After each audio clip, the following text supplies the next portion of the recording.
The lightning noir, the rain slashed down on Athens, pooling in the cobbled streets like the tears of the gods. Thunder rumbled in the distance, rolling between the marble pillars and dark alleyways, a low warning of the chaos brewing beneath the city's skin. Nikos leaned against the doorway of his dingy office, cigarette smoke curling around his face, the neon glow from a nearby taverna casting long shadows across the cracked pavement. He wasn't a hero. Not even close. He was a man who took the jobs no one else wanted, the kind where the truth got tangled with lies, where desperation was thicker than the fog hanging over the Acropolis. And tonight, desperation had knocked on his door in the form of a drenched, shaking mortal named Lysias. The man had stumbled in, dripping water onto the peeling floorboards, his fingers locked around a soaked envelope. His eyes darted like a hunted animal, scanning the room as though someone might burst in and silence him before he could speak. Nikos sighed, flicking ash into an empty glass. "You lost, pal." Lysias shook his head and slid the envelope across the desk. Nikos hesitated before picking it up, peeling apart the damp paper to reveal the hurried scrawl inside, "Zeus Thunderbolt has been stolen." Nikos scoffed. "You think I'm the guy to fix this mess?" He set the note down like it was tainted. "What do I look like, Olympus errand boy?" But Lysias was already shaking his head. "You don't get it. It's not just Olympus. The whole city, hell, the whole world, is on the brink. The gods are restless. The mortals are panicking. If no one finds that bolt, the storm won't stop." Nikos glanced toward the window, where lightning forked across the sky like cracks in a fragile facade. He could feel the shift in the air, the static charge of something far worse than a simple theft. He'd seen chaos before, cities swallowed by greed, men destroyed by their own ambition, but this? This was different. Against his better judgment, he reached for his coat. "Fine. Tell me everything you know," he muttered, ignoring the sinking feeling in his gut. Outside, the rain kept falling, heavier now, like the gods were watching. The investigation Athens wasn't the city Nikos once knew. The storm hanging over it wasn't just in the skies, it was in the streets, in the desperate faces, in the quiet panic threading through every deal struck in the back rooms of bars and temples alike. When a god's power went missing, the consequences dripped into every corner of society like poison. Nikos' search led him into the city's underbelly, where gods and mortals tangled in ways Olympus would rather pretend didn't exist. These were the places where secrets were traded like currency, where favors carried more weight than gold. Athena, the cryptic informant. Athena wasn't the kind of goddess who handed out knowledge for free. She played a long game, always calculating, always knowing more than she let on. If she was involved, it meant she had her own interests at stake. Nikos found her in a speakeasy hidden behind a false wall in an old library, fitting, considering Athena surrounded herself with whispers and strategy. The place smelled of parchment and whiskey, the shelves lined with texts no mortal had ever been meant to read. She was waiting for him, seated in the corner with her owl perched nearby, its golden eyes unblinking. She didn't bother with pleasantries. "Knowledge is power, detective," she murmured, sliding him a slip of paper. "But power comes with a price." Nikos glanced at the note. "A single name, Hermes, your price?" he asked. Athena smiled, slow and knowing. "I'll let you know when the time is right." Nikos hated debts. But with Olympus burning, he didn't have the luxury of refusing. Hermes, the underworld's middleman. If anyone had information, it was Hermes. He was the courier of secrets, the messenger who slipped between realms, making sure the right people got the wrong information. Nikos found him in a gambling den where souls wagered their afterlives, literal and figurative. Gods, demigods, and desperate men alike placed bets, their drinks clouded with regret. Hermes was seated at a table littered with golden drachmas, smirking as he rolled a celestial die between his fingers. "You're looking rough, Nikos," Hermes chuckled, tossing the die onto the table. It landed without making a sound, something unnatural, something deliberate. "A case this big? I hope you have something better than favors to offer." "I need a name," Nikos said, sliding Athena's note across the table. Hermes scanned it, shaking his head with amusement. "Ah, the good lady sends you my way. Clever girl." He leaned back, feigning boredom, but Nikos saw the gears turning behind his grin. "You want to know who's tied up in this mess?" I'll tell you. He gestured toward the bar, where a woman sat alone, dressed in deep emerald, her fingers tracing the rim of a glass. Medusa, Hermes whispered. Now that is a woman with secrets. Medusa, the femme fatale Medusa, was trouble.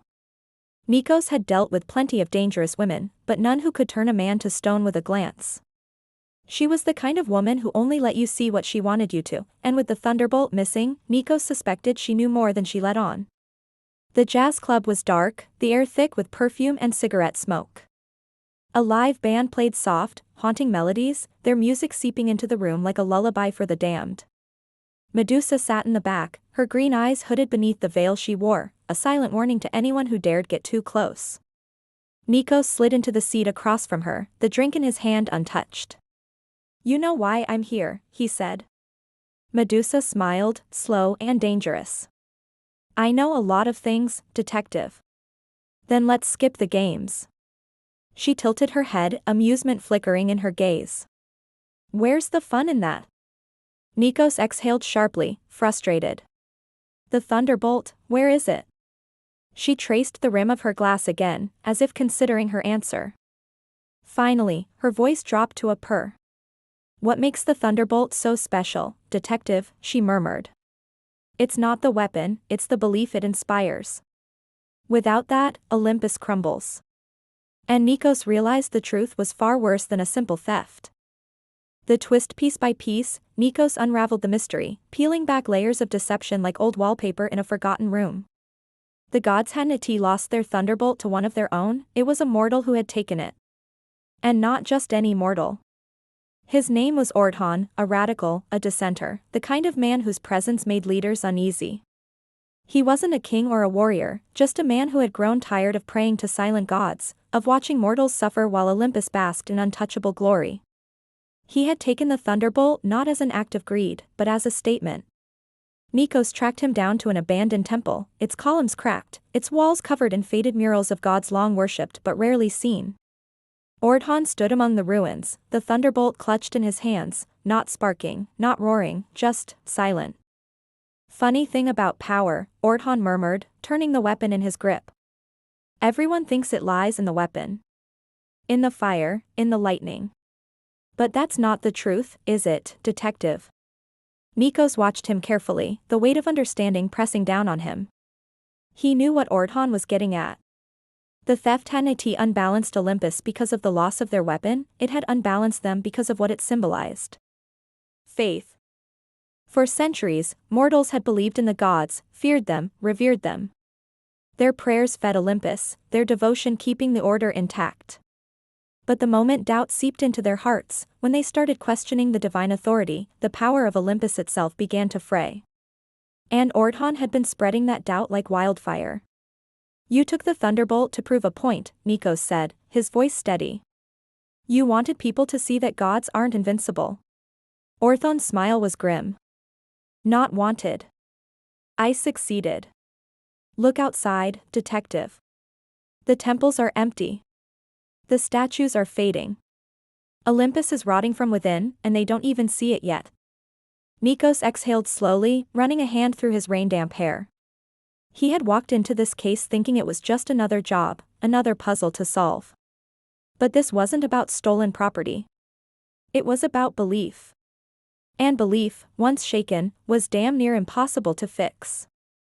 The city was already feeling the consequences, prayers unanswered, gods retreating from mortal affairs, the streets unraveling into chaos. The thunderbolt had never been the true source of power, it was the idea of it that had kept Olympus on its throne. Now, that idea was crumbling, and no amount of stolen lightning could repair it. Nikos took a slow step forward. So what's your endgame, Ordhan? You just let the world burn. Ordhan's eyes flickered with something unreadable. Maybe it needs to. Outside, thunder rumbled, not from Olympus, but from the storm brewing in the hearts of mortals. The showdown. The air was thick with the scent of rain and decay as Nikos stepped into the crumbling temple, his boots sinking into puddles of water that had gathered in the cracks of the ancient stone floor. The storm outside roared, lightning carving jagged scars across the sky, but inside the ruins, all was eerily silent, except for the hum of raw power emanating from the stolen thunderbolt. Ordhan stood at the altar, the weapon clutched in his grasp, its light flickering like a dying flame. He wasn't triumphant. He wasn't gloating. He just looked tired. Funny thing about gods, Detective, Ordhan murmured, turning the thunderbolt in his hands. Everyone thinks they own power. But they don't. Power is borrowed. And I am just proving that mortals don't have to live in fear of their benefactors anymore. Nikos took a slow step forward, rain dripping from the brim of his hat. His voice cut through the chaos, sharp and unyielding. You think stealing this changes anything? His tone carried none of the anger Ordhan expected. Just cold, hard certainty. Power isn't about possession, it's about conviction. You haven't taken Olympus' strength. You've taken away faith. And that is a hell of a lot more dangerous. The temple trembled, cracks spidering up the columns, as if the gods themselves were watching, waiting. Ordhan faltered for the first time, gripping the thunderbolt tighter, as if uncertain whether it still carried the weight of divinity. The world was broken long before I took this, he argued, though his voice lacked the fire it had before. The gods don't deserve our reverence. They've ruled through fear, through dominance. Mortals should be free. Freedom doesn't mean tearing everything down just to prove a point, Nikos countered. He took another step closer, the shadows stretching long beneath the flickering temple flames. You think Olympus crumbles if the thunderbolt is gone? You're wrong. Olympus crumbles when belief dies. And you've gone and put a dagger right through the heart of it. Ordhan hesitated. The thunderbolt, once wild with its electric fury, now pulsed weakly in his hands, its power dimming, its fire flickering. Nikos could see it now, the truth neither of them had wanted to face.